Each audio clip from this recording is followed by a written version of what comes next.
සිල්ල මහත්තයා දැන් ගිය ආණ්ඩුවෙන් පොහොර නැති කරා. පිටරටින් එන පොහොර නැති කරා. දැන් මේ ආණ්ඩුවෙන් පොහොර පොඩ දෙන්න ගත්තා. දැන් අපිට ඕක මේ අපිට බැයිද ස්වභාවික පොහොර භාවිත කරන්න? ඇයි අපිට ඒක භාවිත කරන්න බැරි? ඇයි අපිට ඒක ගොවියන්ට හුරු කරන්න බැරි? ස්වාභාවික පොහොර වල කොහොමද යන්න වෙනවා. ඉස්සරහට මේ රසායන පොහොර භාවිතය මේ වෙනත් ක්‍රම හරහා නැති කරන්න යන්නේ. දැන් භූගෝල ව්‍යසනයක් කියලා භූගෝල මේ ඒක හොඳ නැහැ කියලා මේ නයිට්‍රජන් සහ ඇමෝනියා භාවිතාව තහනම් කරන්න යන්නේ සාධාරණව. තව අවුරුදු 2ක වගේ ඉඳන් ධම්මකින් පටන් අරගෙන ටික ඩෙවලොප් කරගෙන තමයි යන්නේ. ඉතින් මේ ඒ කියන්නේ නොදැනුවත්වම රසායන පොහොර තනිකර භාවිතය නැති වෙන්න යන්නේ මුල් ලෝකෙටම. ඒ වගේම ඇමෝනියා සහ නයිට්‍රජන් නිෂ්පාදනය කරන කම්පැනි සීඝ්‍රයෙන් වැයීගෙන යනවා ලෝකේ. ඇමෝනියා ටිකක් හොයාගන්න බැරි වෙනවා ඉස්සරහට. නයිට්‍රජන් ටිකක් හොයාගන්න බැරි වෙනවා. ඒ නිසා ස්වාභාවික විදියට වවන්න පුරුදු වෙන්න ඕනේ. ඉතින් දැන් ඉස්සර මුතුමින් තින්නවනේ. ඒගොල්ලෝ තනිකරම ගත්ත ස්වභාවික පොරනේ. ගොම කුණු කොසල ගත්තා. ඉතින් ඇයි දැන් ඉන්න මිනිස්සුන්ට ඒක ගොවියන්ට ඒක කරන්න බැරි? ඒක ටිකක් ඉතින් අලසකම වෙන්න පුළුවන් නේ. මැෂින් එක ඇවිල්ලා ටික පටස් කාලා වැඩේ කරනවනේ. ඒ තත්ත්වයට හුරු කරා. නමුත් තෙල්දම් බාල තත්ත්වෙන් ඉන්නේ වැඩියෙන් පිච්චෙනවා.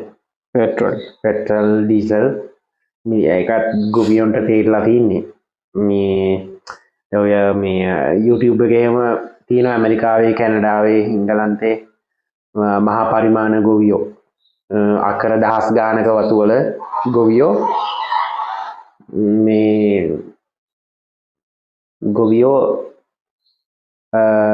ඒක තෙල් පිච්චෙන වැඩි කියලා කම්ප්ලේන්ට් කරලා තිනවා. දැන් ගැලුන් මෙච්චර යනවා නම් ඊට දෙගුණයක් ගැලුන් යනවා කියලා තියෙනවා. ඒක නිසා තෙල් ප්‍රශ්නයකුත් එනවා. ගොවින්ට දැනලා තියෙන්නේ. අනිත් එක සමහර තැන්වල මම දැක්ක ස්වාභාවික විදියටම පටන් ගන්න තියෙනවා. ඔව් දැන් අපිට රට පොහොර අවශ්‍යමද? රට පොහොර අවශ්‍ය නැහැ. ඒක තේරුම් ගන්න ඕන ලංකාවේ ගොවියෝ. රට පොහොර අවශ්‍ය නැහැ. අනිත් එක ස්වාභාවික බීජ සහ ධාන්‍ය එකතු කරන්න ඕන. නිදන්ගත කරන්නත් ඕන. ඉස්සරහට අපට උමනා වෙනවා. මේගොල්ලන්ට බැරුණා ලංකාවේ එක සම්පූර්ණ හිඟයක් ගේන්න මේගොල්ලන්ට බැරුණා. මොකද ලෝකයේ හැම රටකම මේගොල්ලෝ ඒක ගෙනාවා. ස්වාභාවික බීජ ධාන්‍ය ඔක්කොම සදහටම නැති කරා. පුච්චලම දැම්ම ආයේ හොයාගන්න බැහැ. ඊට පස්සේ ඇමරිකාවේ ඥාන විකෘති කරපු ඒව තමයි වෙළඳ පොළට දෙන්නේ. ඒ ධාන්‍ය දුන්නයින් පස්සේ ආයේ එකෙන් ප්‍රයෝජන වෙන්නේ නැහැ. ආණ්ඩුව තමයි ආයේ ධාන්‍ය සහ බීජ දෙන්න ඕන. සහ ඒකේ ක්වොලිටි එක බැස්සුවා. උදාහරණයක් විදිහට දැන් 1940 ගණන් වල DSA නායක හාල්ලට තනිකර වෙනස් කරලා තමයි DSA නායක හාලේ ඥාන විකෘති කරපු හාල් තමයි වෙළඳ පොළට දැම්මේ තනිකර 100%ක්. ඒකෙන් අපට මිදෙන්න බෑ තාම. හැබැයි මේ තියෙනවා ස්වාභාවික හාල් තාම තියෙනවා ලංකාවේ. ඒක අපි මේ ප්‍රගුණ කරන්න ඕන. මේ වැඩියෙන් වවන්න පුරුදු වෙන්න ඕන. මොකද මේ ඒ හාල් දැන් මේ DSA නායක කාලේ හඳුන්වා දීපු හාල් වල තියෙන්නේ තනිකර කාබෝහයිඩ්‍රේට් විතරයි. හරි. එතකොට ඊට කලින් මුතුන් මිත්තෝ පාවිච්චි කරපු හාල් වල තියෙන තනිකර ෆයිබර් විතරයි. ඒක තමයි අපට හම්බුනේ හයිය. දැන් මේ හයිය නැති කරලා ඊට පස්සේ දියවැඩියාව කොලෙස්ටරෝල් එන විදිහට තමයි ඒ හාල් ඒක දුන්නේ DSA නායක කාලේ. ඒක DSA නායක දන්නවා. ඉතින් ඒ වගේ වැඩ වුණා එයාගේ කාලේ. I think කිසිම පාලකයෙකුට ඔබ තේරෙන්නේ නැත්තේ. දැන් අපේ තියෙනවානේ කෘෂිකර්ම ඇමති. ඉතින් ඇයි එයාට ඒක තීරණයක් ගන්න බැරි ඉතින්? ඒගොල්ලන් ගැන නම් කතා කරලා වැඩක් නැහැ. ඒගොල්ලෝ මුදලට පගාවට යට වෙලානේ. නැත්තම් කොච්චර ප්‍රශ්න තියෙනවද විසඳන්න. ඒ වගේම මම උදාහරණයක් කියන්නම්. දැන් ඇමරිකන් හමුදාව ඉරාකයට ගහපු වෙලාවේ මුලින්ම ඇටැක් කරේ කොහෙටද? හමුදාව කොහෙද අගනුගුර බැග්ඩෑඩ්. ඇල්ලුව ගමන් කොහෙටද මේගොල්ලෝ මුලින්ම ගියේ මොකක් හරි වටින දෙයක් ගන්න ගියා. මුලින්ම ගියේ කෞතුකාගාරයට. බැග්ඩෑඩ් නුවර කෞතුකාගාරය තමයි මංකොල්ල කෑවේ. වෙන කොහෙවත් නෙමෙයි. බැග්ඩෑඩ් නුවර තියෙන කෞතුකාගාරය. ඒක මොනවද තිබ්බේ? ඒගොල්ලන්ට අවශ්‍ය දේවල් අරගෙන ගියා ඇමරිකාවට. අනිත් ඒවා ඔක්කොම කුඩු පට්ටම් කරලා දැම්මා. විනාශ කරලා දැම්මා. දෙවෙනි තැන මොකද්ද? බැග්ඩෑඩ් නුවරට ටිකක් දුරින් තියෙනවා බෙල්ග්‍රේඩ් කියලා නගරය. ඔව්. ඒකේ තිබ්බ ධාන්‍යාගාරය. ඉරාකේ තියෙන ධාන්‍යාගාරය. ඒක විනාඩි 5න් අතුරුදන් වුණා. සම්පූර්ණයෙන් හිස් කරා ඒක. හිස් කරා. ඊට පස්සේ ඇමරිකාවෙන් තමයි ඉරාක වැසියන්ට බීජ දුන්නේ. ලංකාවටත් එහෙම වෙයිද? ලංකාවටත් ඒක තමයි ඉතින් කරන්න යන්නේ. දැනටමත් කරගෙන යනවනේ. ස්වාභාවික බීජ එහෙම නැනේ. ස්වාභාවික peer ගෙඩියක් හොයාගන්න නෑ දැන්. ස්වාභාවික මේ වෝටර්මෙලන් කියන්නේ මොකද්ද? කොමඩු. ස්වාභාවික කොමඩු ගෙඩියක් හොයාගන්න නෑ නේද? ස්වාභාවික අඹ ගෙඩියක් ඔක්කොම මේ මැලේසියන් වර්ග කියනවා, ඉන්දියන් වර්ග කියනවා. ඒ ක්‍රමයේ ඇවිල්ලා තින්නේ හිමීට. ඒව කන්නත් හොඳ නෑ. ඒ විකෘති කරපු ඒවනේ. ඒව කන්නත් හොඳ නෑ. නිසා ඒවයින් කන එක නවත්තන්න ඕන මුලින්. ඊට පස්සේ අපි වවන්න පුරුදු වෙන්න ඕන. ස්වාභාවික ඒවා. දැන් මිනිස්සු කැමති නෑ ස්වාභාවික අඹ පැලේ ගොඩක් කල් යනවනේ හැදෙන්න. මේගොල්ලන්ට ඕන පටස් ගාලා එක. දැන් ආණ්ඩුවෙන් ඒවට ප්‍රොජෙක්ට් පවා දෙනවා. අක්කර 500ක් අපි ඕගොල්ලන්ට දෙනවා. මැලේසියන් බට් අඹ හිටවන්නේ කියලා. ඉතින් අක්කර 1000ක් විතර අඹ හිටවනවා අම්පාරේ පැත්තේ. ඒව හොඳ නැති වැඩේ ඉතින්. ඒගොල්ලෝ කියනවා ආර්ථිකයට හොඳයි. ආර්ථිකයට හොඳයි. හැබැයි අපි ලෙඩ කරනවා. ඒකට සම්පූර්ණයෙන් විනාශයි. සම්පූර්ණ ඉවරයි. ඉතින් අපිට බෑදනේ මිනිස්යන්ව දැනුවත් කරන්න. ඒක තමයි අපි දැන් මේ කරන්නේ නේ. කොච්චර කරත් අපි ඔව්. ඒ වගේම දැන් මේ ලෝකේ පාලකෝ පාලනය කරන සෙට් එක නෝවේ බීජ ධාන්‍යාගාරයක් තියෙනවනේ. ඒක බංකරයක් වගේ පොළොව යටට යන තට්ටු 20ක් විතර. උඩට පේන්න තියෙනවා ටිකක් හිමින් වැහිලා තියෙන එක. ඒකේ තියෙනවා සාම්පල් මිලියන ගාණක් තියෙනවා. සාම්පල් ධාන්‍ය බීජ වර්ග මුළු ලෝකෙම ඒගොල්ලෝ කලෙක්ට් කරපු සාම්පල්. ඇෆ්‍රිකාවේ මේ ආසියාවේ යුරෝපේ ඒගොල්ලෝ අවුරුදු 1000 ගාණක් එකතු කරපු බීජ සාම්පල් තියෙන්නේ. සෙල්ලන්නේ හයි ෆ්‍රීසර් වල දාලා තිනවා. සමහර ඒවා හරිම වටින ඒවා.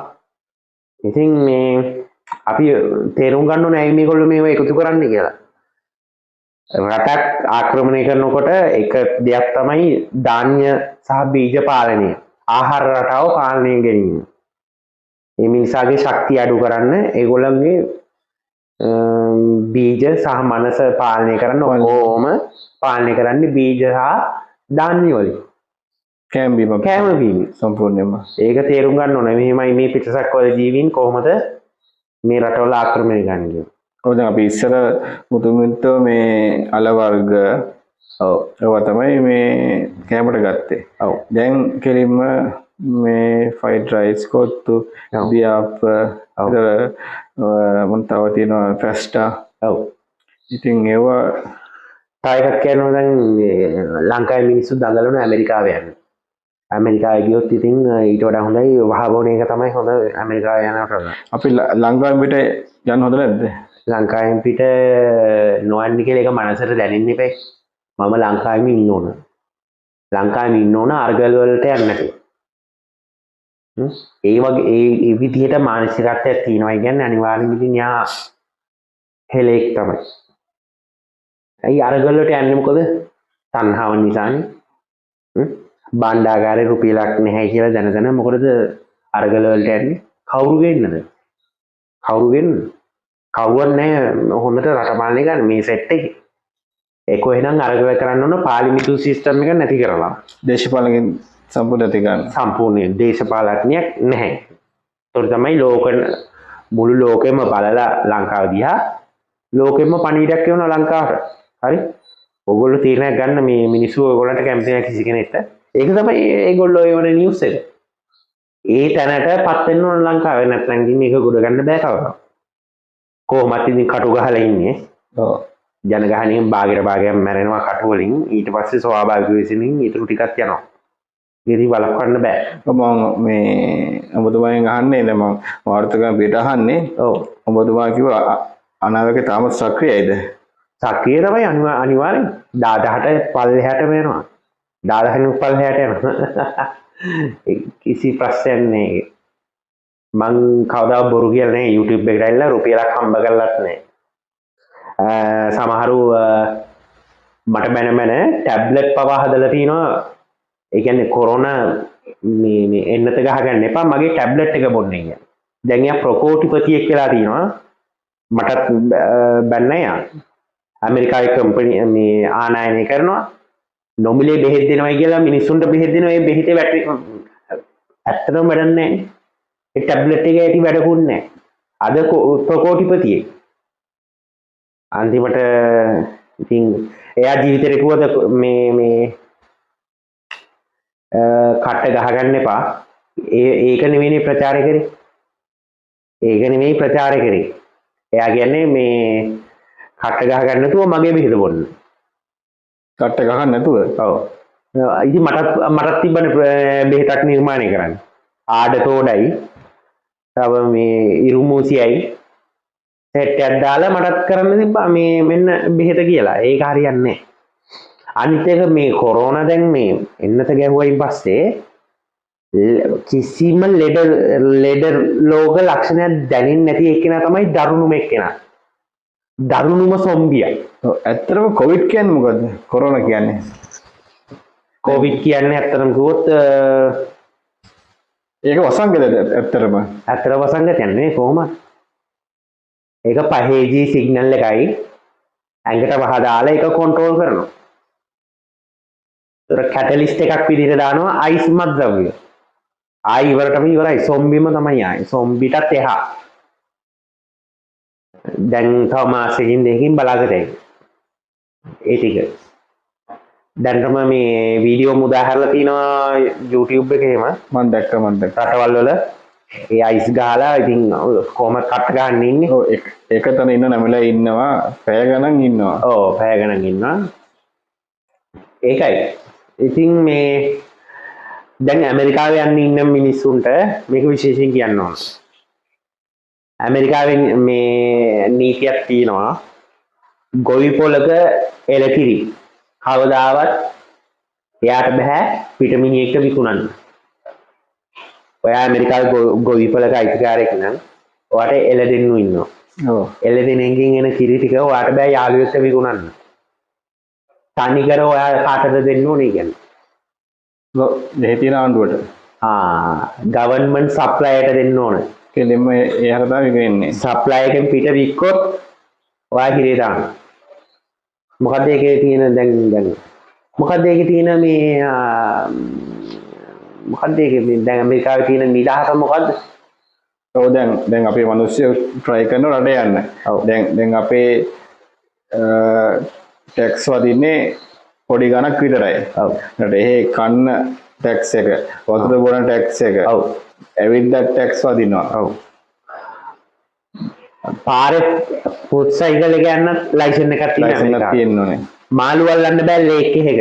ඒත් තියෙන ලයිසන් එක. මේ මොකද්ද ඒකට කියන්නේ මේ අර ඇල මාර්ගයක මාළු අල්ලන්න බෑ. ලයිසන් එකක් නැතුව. ෆෝරස්ට් හන්ටින් යන්න බෑ. දඩේමේ යන්න බෑ. ලයිසන් එකක් නැතුව ඇමරිකාවේ. මොකද මිනිහෙක්ට තියෙන නිදාසේ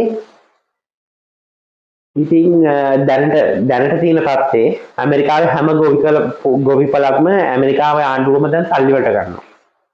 මේ තර්ජනය කළා මේ ගොවි පොළවල අයිතිකාරයන් තර්ජනය කළා ආණ්ඩුවම ගන්නවා ඊට පස්සේ ඒගොල්ලෝ කටුක් ගහගෙන ඉන්නේ ඒගොල්ලෝ මැරලා යනවා මේක තනි කර මේ වේස්ට්ලෑන්ඩ් එකක් වෙන්න යන්නේ මුළු ඇමරිකාවම සහ ඇමරිකාවට ලොකු ස්වාභාවික විශ්න තොගයක් එන්න නියමිතයි මම ළඟ මැප් එක තියෙනවා 2027 28 වෙනකොට ඇමරිකාවේ කොහොමද තියෙන මැප් එක කියලා ආයේ ඒක දැක්කොත් ආයේ යන්නේ මිනිහෙක් ඇමරිකාවේ USA මං කියන්නේ USA ඒ නිසා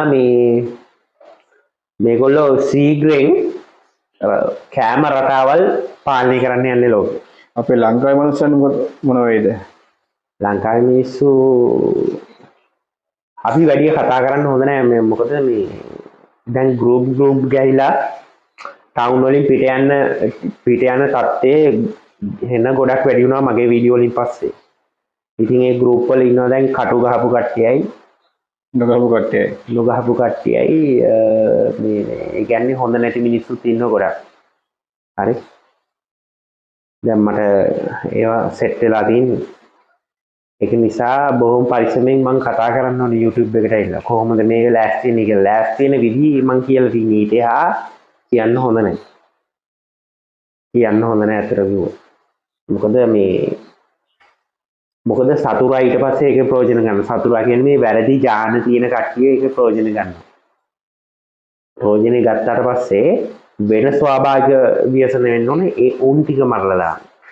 ඒක දෙවිවරුනේ කියන්නේ. ඉතින් මොකද අපි මේ වැරදි දෙයක් කියන්නේ ඉතින්. ඒක අපිට වෙනස් කරන්න බෑද? මොකද? ව්‍යසන වෙනස් කරන්න බෑනේ ඉතින්. මේක ටයිම් ට්‍රැවලින් වලටත් අදාළයි. කාල තරණය පෝල් ෂිෆ්ට් එක හැම දෙයක්ම මේක සම්බන්ධයි අවුරුදු 1000ක 2000ක සීන් එකක් මේ සම්බන්ධ වෙන්නේ 2020යි 2030යි අතර කාලේ මේකේ ආයේ හැරෙවිලක් නැහැ. ඔය දැන් කට්ට ගහපු කෙනෙක්ට කොහොමද මනස පාලනය කරන්නේ? දැන් ගොඩක් වෙන්නේ මනසින්නේ මනසින් සාමාන්‍යයෙන් කට්ට ගහපු කට්ටෙන්නේ මනස පාලනය වෙන්නේ පහේජී සිග්නල් එක හරහානේ. ඔව්. අනිත් එක දැන් කෘෂිකර්මය ගැන කතා කරද්දි දැනගන්න දැන් කට්ට ගහපු කට්ටියන්ට වැඩ කරන්න අමාරුයි. ගොඩක් මහන්සි හදලා. ගොඩක් මහන්සි. ඒකෙන් මොකද්ද දැන් මේ ලක්ෂණ ඔක්කොගෙම පෙන්눔 කරන්නේ මොකද්ද? ඩොට් එකෙන් මොකද්ද පෙන්වන්නේ? ආදායම ශීඝ්‍රයෙන් බහිනවා. ඒතර ආදායම සහ අස්වැන්න ශීඝ්‍රයෙන් බහිනවා. දැන් ගිය අවුරුද්දට වඩා භාගයක් 50ක් විතර දැන් අඩුයි. හාල් ඇස්සන්න මේ අනුරාධපුරේ පොළොන්නරුවේ භාගයක් අඩුයි ගිය අවුරුද්දට වඩා. ඉතින් අපි තේරුම් ගන්න ඕන මොකක්ද වෙන්නේ කියලා ඉස්සරහට. දැන් මේක කරන්නේ ආණ්ඩුවෙන් නැත්තම් උඩින් එන දෙයක් උඩින් එන දෙයක් නේ. ඉතින් ආණ්ඩුව දන්නේ නැහැ මේවත් කිසි දෙයක්. මේ කතා කරන කිසි දෙයක් ආණ්ඩුව දන්නේ නැහැ. ආණ්ඩුවට ඕන මොකක් හරිම දෙයක් කරලා කොමිස්සයක් ගන්න. මේ වගේ බරපතල කාරණා ඒගොල්ලෝ දන්නේ. ඒකයි අපිට පොඩ්ඩක් කියන ඉස්සරහගෙන කෘෂිකර්ම ගැන අපිට පොඩ්ඩක් පහදන්නකෝ. කොහොමද අපි මේක කරන්නේ? දැන් එකම දේ තමයි ඉස්සරහට කරන්න ඕන ස්වාභාවික බීජ සහ ස්වාභාවික ධාන්‍ය එකතු කරන්න ඕන. වහා මේ ටික කරන්න ඕන මේ ලංකාවේ ඉන්න දැන් හෙලියෝ ටික. ඉස්සරහා ජීවත් වෙන්න ඕන. සාමාන්‍යයෙන් අපිට දැන් අවුරුද්දක් දෙයක් තියාගන්න පුළුවන්. ඊට පස්සේ තියාගන්න බෑනේ. ඔව්. මොනද ධාන්‍ය වර්ගද? ඒ රාස කියන්නත් හොඳ නැහැ. ඒක තමා විසින් ඒ වැඩපිළිවෙල කියන්න හොඳ නැහැ. එච්චරයි. අපි කියන්නේ වවන්න විතරයි. ඊටයා කියන්න හොඳ නැහැ. ඒක ඉතින් මිනිස්සුන්ට ඇත්තටම ඉතින් පවුනේ තින්ක. පව් කියන්නේ ඉතින් දැන් කටු ගහලානේ භාගයක්. ජන ගානේ භාගයක් කටු ගහලා ඉතින් මොකද්ද කරන්නේ? පව් තමයි. නේ අපි ශ්‍රී ලංකාවේ කීයක් මැරෙයිද? ලංකාවේ කීයක් මැරෙයිද අපි?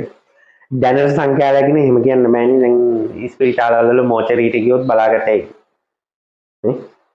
කරාපිටියේ මම හිතන දවසට 100ක් විතර එනවා. කොළඹ ඉස්පිරිතාලේ හොයන්නවත් බෑ කීයක් යනවද කියලා. එච්චරට ගන්න දෙයක් නැහැ නුවර ඉස්පිරිතාලේ. ඔය ප්‍රධාන ඒවා. ඊටසේ රජයේ අර දියුණු නැති ප්‍රදේශවල දවසට 10 20 යනවා ඉතින්. ආයෙත් වසංගතයක් එයිද? ඔව්. එන්න එපැයි. මං කියන වෛරස් එක ඉතා ඉක්මනින් එනවා මං කියන එක. මිස්සු පාරේ වැටි වැටි යනවා ඉතින්. කොළඹ නම් ඉවරම ඉවරයි ඉතින්. අපි ඊට දෙයක් කියන්න හොඳ නැහැ. ඔව්. දැන් කොළඹින් වැරදි කට්ටියක් පිට වෙලා තියෙන්නේ. ඒ තමයි මගේ වීඩියෝ වලින් හොඳ සහ නරකත් වෙලා තියෙනවා. ඒකයි ඒක නිසා කට ප්‍රවේශම් කරගන්න ඕනේ. ඒකනේ. දැන් අපිට හරි මනුස්සයට අපි මොකද්ද කියන්නේ? කෘෂිකර්මය ගැන. හරි මනුස්සයට අපි කියලා තියෙන්නේ ඉස්සරහට කරන්න ඕන එක ඒගොල්ලන්ගේ මනසට දැනෙනවා. ඒ දැනීම ගන්න නම් භාවනා කරන්න ඕන. ඒක තමයි එකම පිළිසඳර. වෙන කියන්න දෙයක් නැහැ. භාවනා කරන්න. භාවනාව විතරයි. භාවනාව විතරයි. අපි කොච්චර කිව්වත් වැඩක් නැහැ මනුස්සයන්ට. ඒ මනුස්සයම තේරුම් ගන්න ඕනේ මොකද්ද මේක. ඒ මිනිහම තේරුම් ගන්න ඕන. මං කිව්වට වැඩක් නැහැ. මම කරේ යොමු කිරීමක් විතරයි. මුළු ලංකාවම භාවනා කරන්න ගත්තා දැන්. ඒ කියන්නේ කොච්චර මට දැන් මැසේජ් දානවද? එක එක කොපේ එන්න ගන්නවා. ඒ කියන්නේ මං කියලා පටන් අරගෙන දැන් මාස 6ක් 7ක් එක දිගට භාවනා කරපු කට්ටිය දැන් පේන්න ටිකේ ඒගොල්ලෝ දැනීම නොලෙජ් එක හම්බ වෙනවා. ඒකෙන් තව අවුරුදු 7ක් 8ක් විතර යද්දී අමාරුයි අපිට නේ. ඔව්. ඒකනේ. සම්පූර්ණයෙන් අපිට කන්නවත් හොයාගන්න බැරි වෙයි නේ. ඔව්.